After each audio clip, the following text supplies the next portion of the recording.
comes in, is of course they've seen these symptoms before and they've documented what these symptoms add up to and what is good health.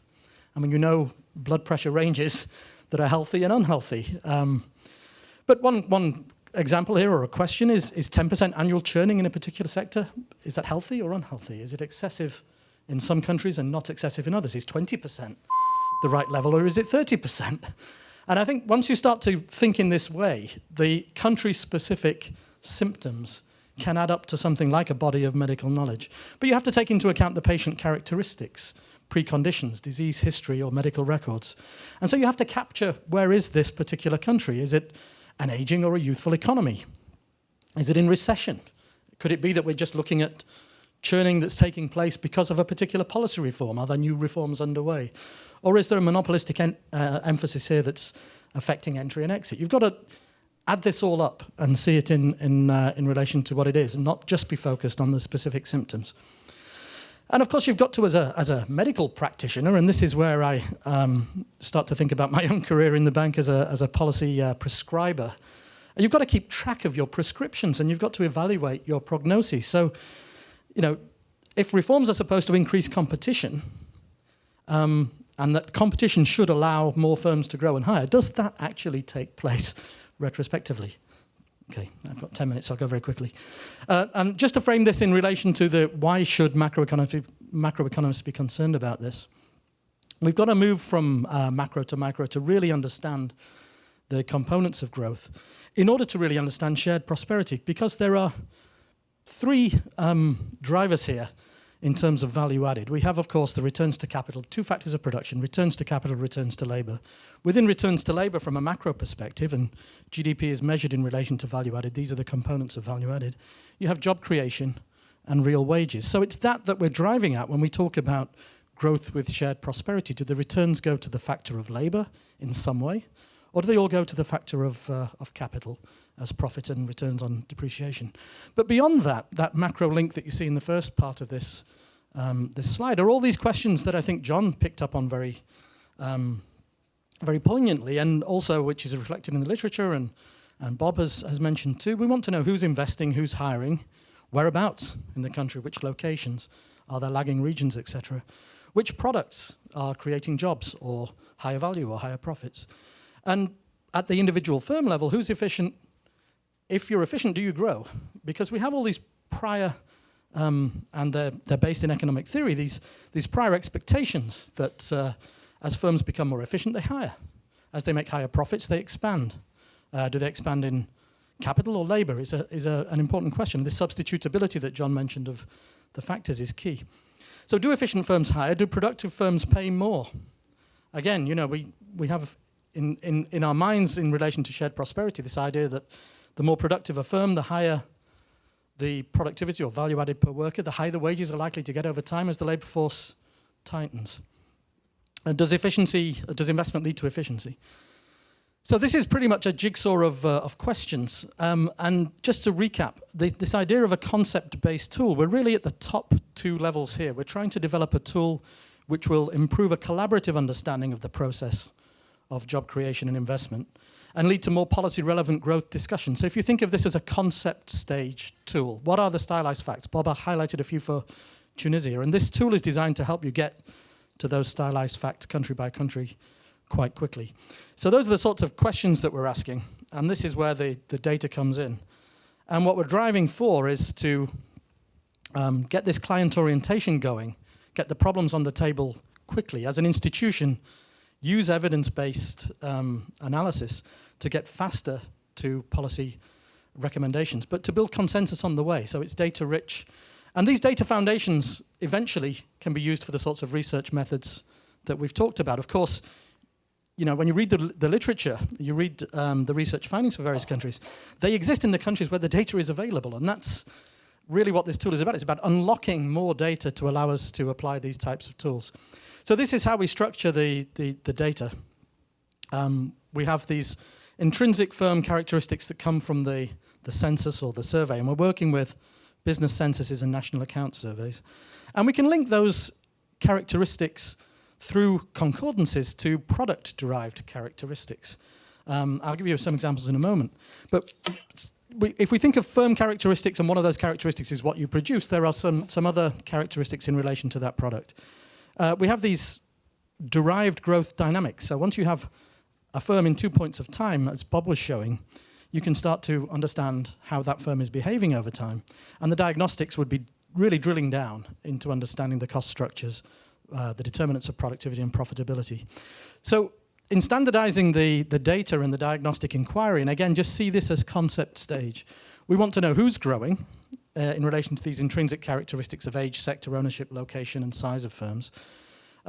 Which products? Are they exportable? Are they importable? We can make that link using the concordance between ISIC and SITC or HS in most countries.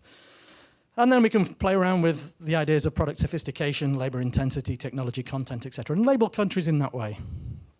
But we also want to know how are these firms growing? So the diagnostic comes in profit rates, returns to capital, costs of capital, taxes and cost structures. And the growth dynamics comes in looking at the factors of production, how they're changing over time and whether productivity is raising.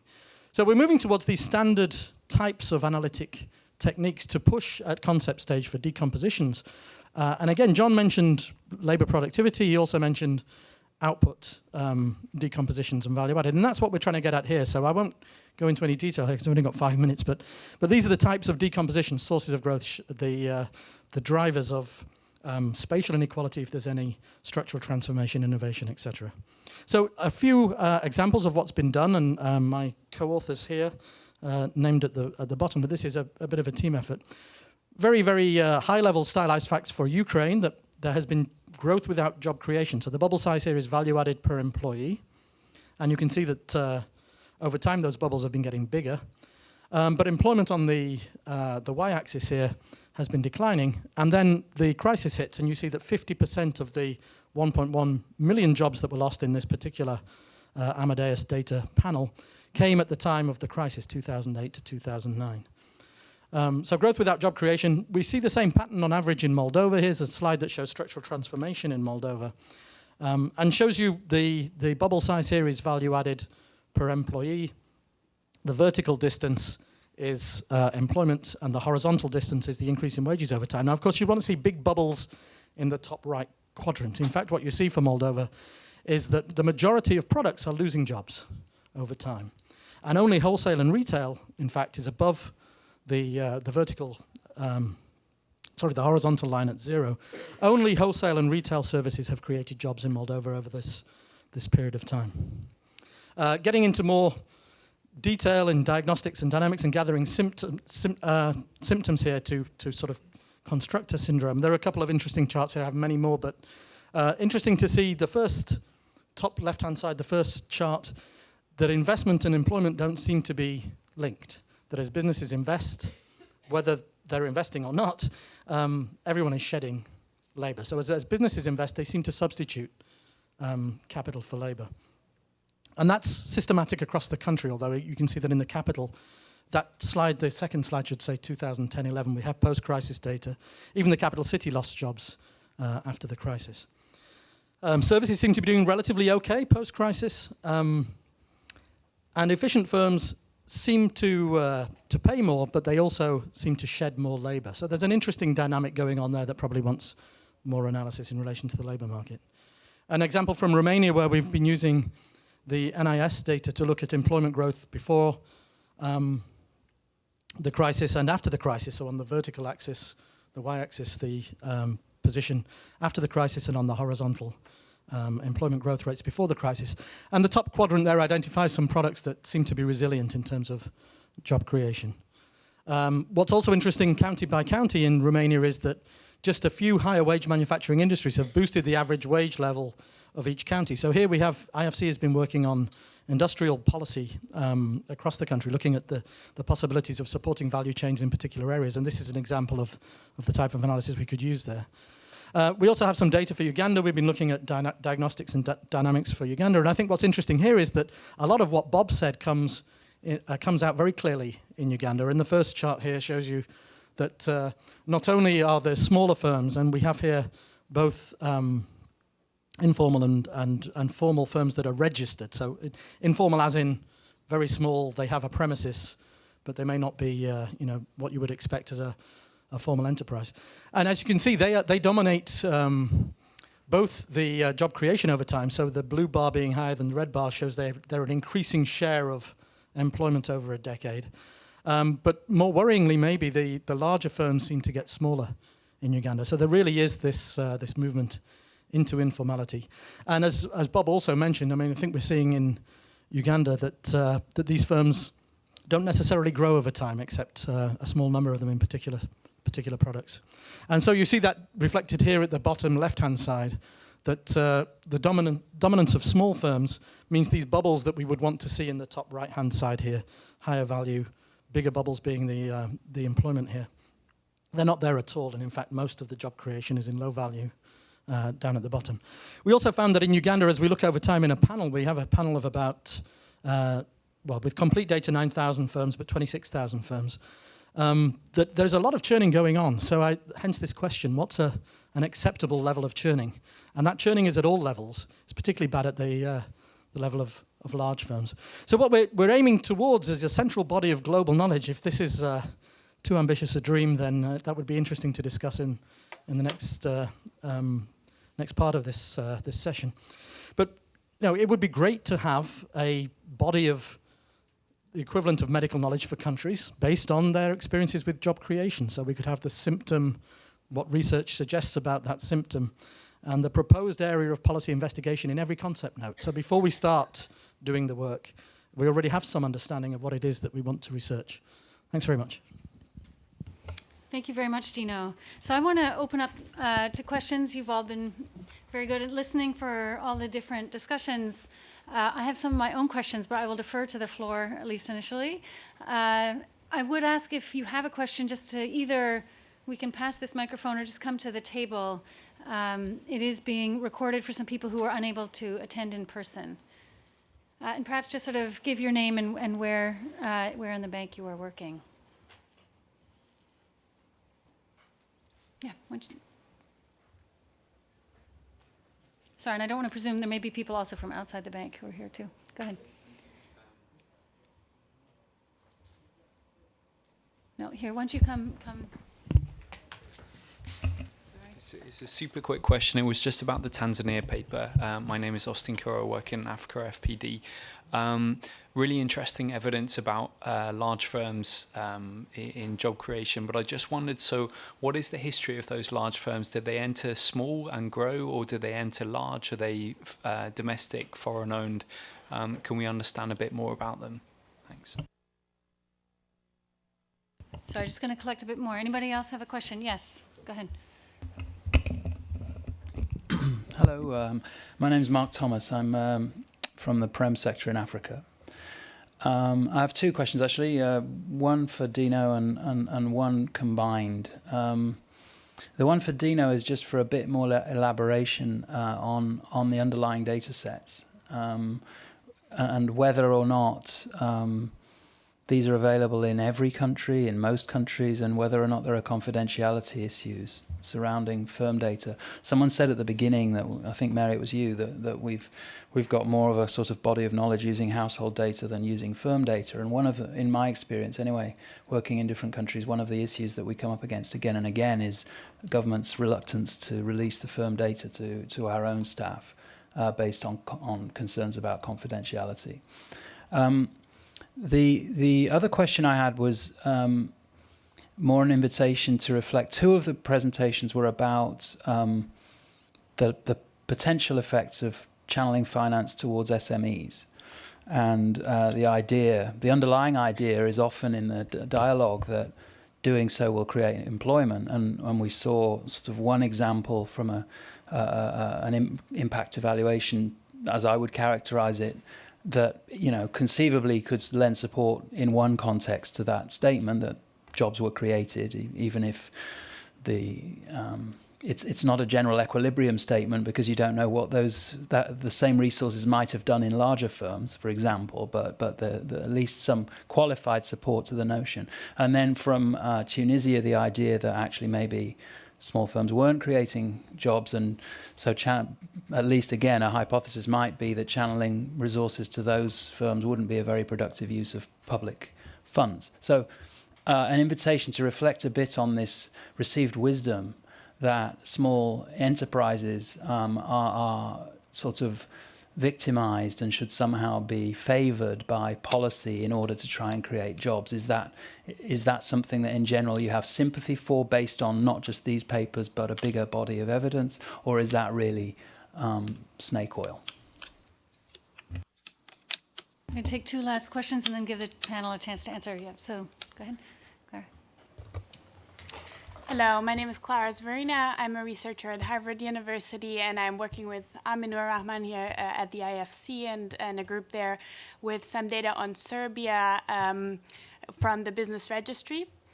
And I wanted to make a comment and question to the Tunisia paper that we've seen, which had very interesting evidence that squares with a lot of the things that we've seen for Serbia. But one of the questions that I have is about aggregate job creation for the small firms. So we also see for Serbia that, for example, self-employed or businesses that start with 1 or 2 employees have a higher likelihood of exit and lower survival rates. And we also see that even after 6 years, the median self-employed only has 1 employee. However, if we look at the aggregate, the firms that are between 0 and 2 employees in the beginning still are the largest job creators because there are just so many of them. So even if more of them exit, the ones that survive and even only hire 1 person, in the aggregate, that still seems to be the biggest driver for job creation in Serbia. And I wanted to see how you see that for Tunisia. Thanks. Yes, invite you to come to the mic.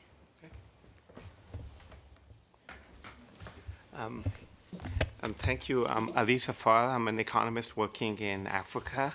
And in my previous incarnation, I had done some work on East Asia and the rise of manufacturing in China. So the question for the panel is, it seems that East Asia is the only region in the world where small firms graduate to medium and large. So the first question is, do we have good data evolving on the 3 kinds of firms, small, medium, and large? And the second question is, in the panel's experience, why are these small firms like in Tunisia, Tanzania not graduating? Is it finance? Is it regulation? Is it tax? What is it? Thank you. All right, I'm just going to add one sort of follow-up question a little bit to this, and geared partly to Eric, one of the comments that you had made. So obviously in your paper, you're documenting enormous variation within very narrow sectors. So there's a lot of sort of firm heterogeneity. And yet you also sort of made a point that often sort of looking at sectors was still the appropriate way to look at it. And one of your, the specific comment you meant was that sort of policy should probably treat all the firms within a given sector the same. So certainly some of Bob's sort of hinted future research is looking at potentially how political connections precisely didn't make it firms the same even within a narrow industry. There's been discussions here on age and size. So just if you could elaborate on your thoughts about what are the sort of really appropriate dimensions if you're trying to sort of cut at the data and how key really sector would be.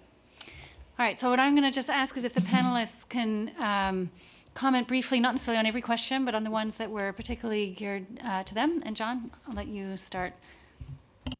Thank you. I was actually going to make an additional comment and ask a question, but it came up in several of the questions that people, the issue I wanted to raise came up in several of the questions that people raised.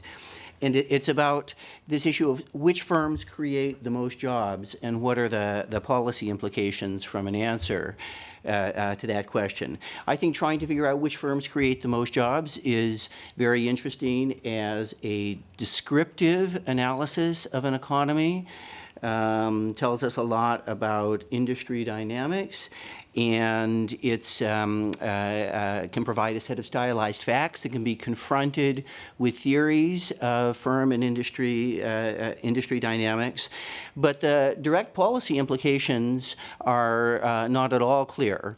One type of policy implication, perhaps the type that Eric was talking about, essentially a change in an overall business environment in a particular country, or comparing different countries for who creates the most jobs, perhaps that's feasible. But for the kinds of policies that are typically justified with an analysis of which firms create the most jobs, such as in this country, where just about the only things that the only issue that the Democrats and Republicans seem to agree about is that small firms are the big job creators, and therefore we should do various things, special preferences in finance and contracting privileges for small firms, et cetera.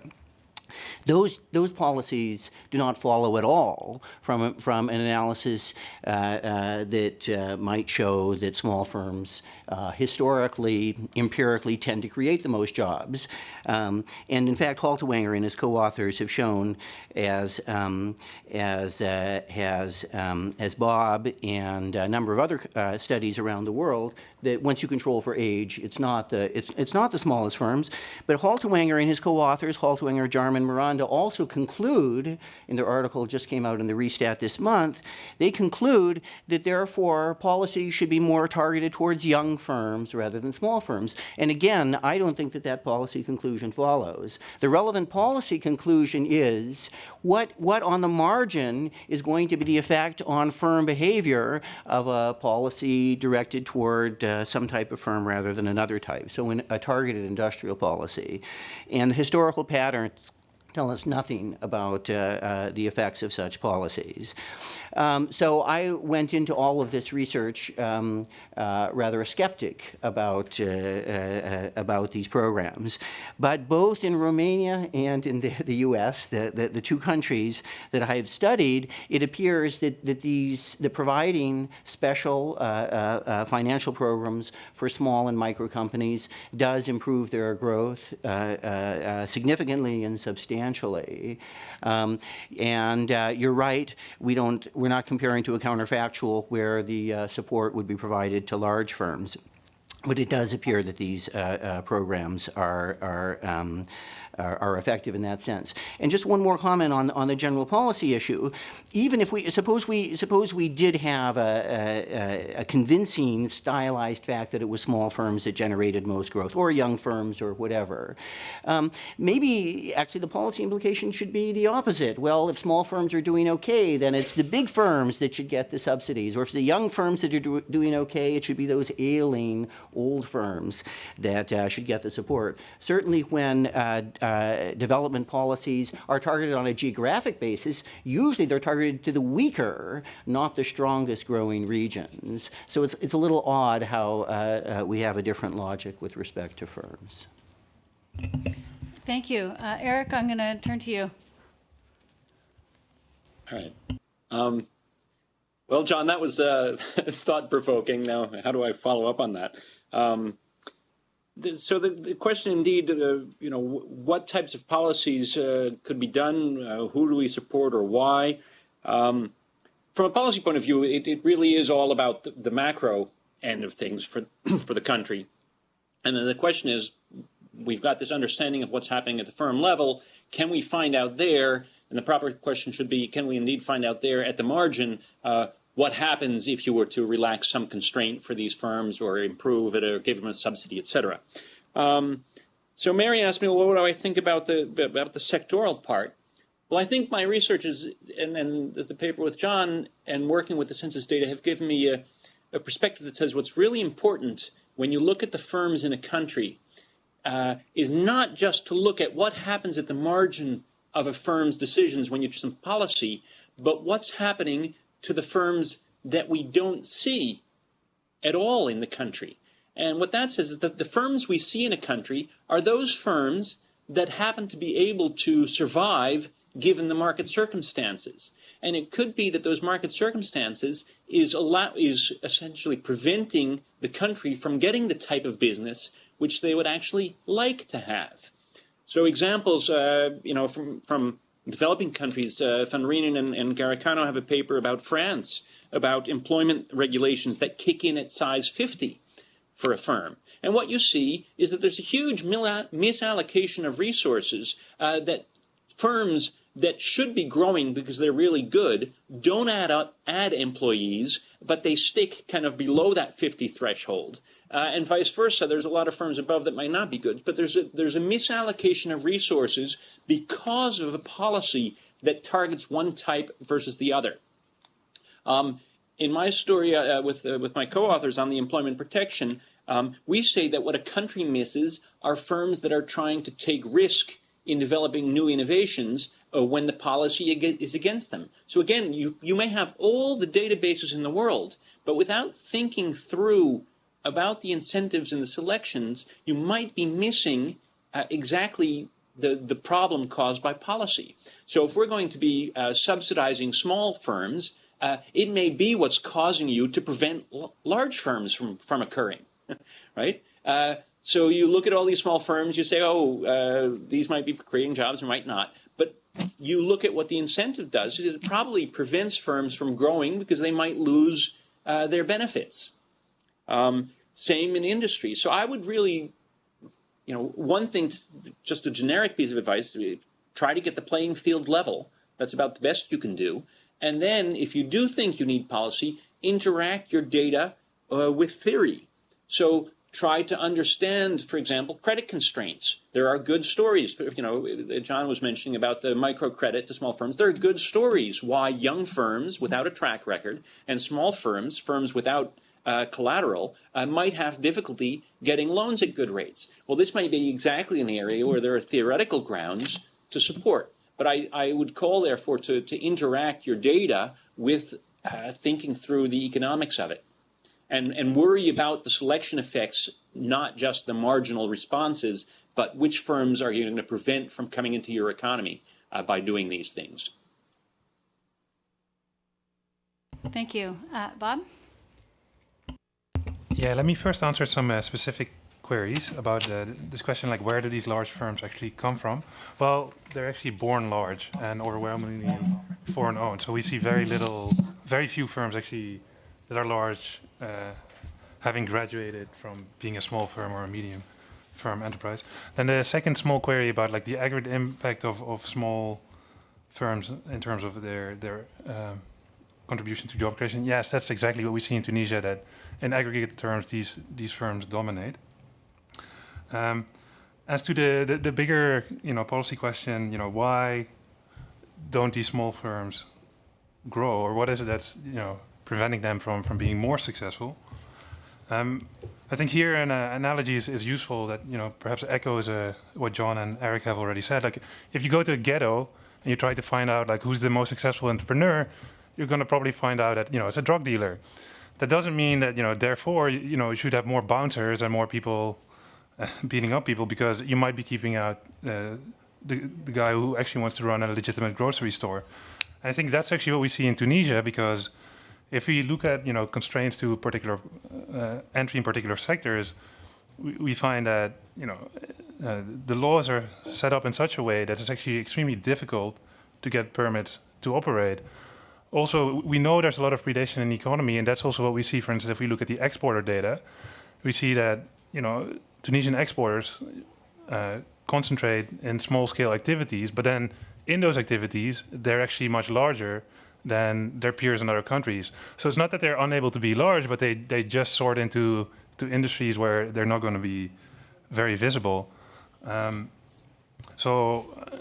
Without like being able to give a general answer to this question, I think if one goes, to a particular country context and studies, which policies actually have the most impact, and also in particular how they're enforced across firms, then one may be able to find answers more relevant for policy. All right, and Dino. Okay, thanks. There were two questions on Tanzania, which I didn't think I'd put up on the slides, but Uganda, I think, is the country. And one question on data, but I just wanted to first flag the issue that John has raised and Eric has also mentioned. I think the link to policy is precisely why we need to scale up this effort, both in terms of data tools and applying techniques which are based on theory. I think without that, we're going to be skewed towards our priors, our stances, and maybe the little bit of literature that does exist in certain developing countries. So we haven't really talked about the link to policy just yet, but in practice, as someone who has been having discussion on policies for growth with ministers of finance and others, we're working now presently with some very flimsy data in terms of representativeness of the economy, and so we're using things like Doing Business and the investment climate assessments, which are representative of manufacturing firms, say, across countries, but not necessarily of the economy and jobs within the country, to drive this policy discussion right now. And I'll give you one little anecdote. In Uganda, we first tried to introduce growth to the PRSC series. This is our development policy lending. And we said that because our diagnostics showed that the cost of registering a business was the binding constraint, we should reduce that. And the government did. And subsequently, we found that probably 50%, maybe more, of the jobs that were created in Uganda were being created by firms that were registering around that time. So clearly we didn't do any harm by making it cheaper, but it was already happening that they were registering. So this wasn't clearly the binding constraint. I think it was either John or Eric that talked about understanding which firms you don't see and which firms are struggling. And I think this is key. And it links to the next question on large firms for Uganda. What's the issue there? When you look in a lot of detail, and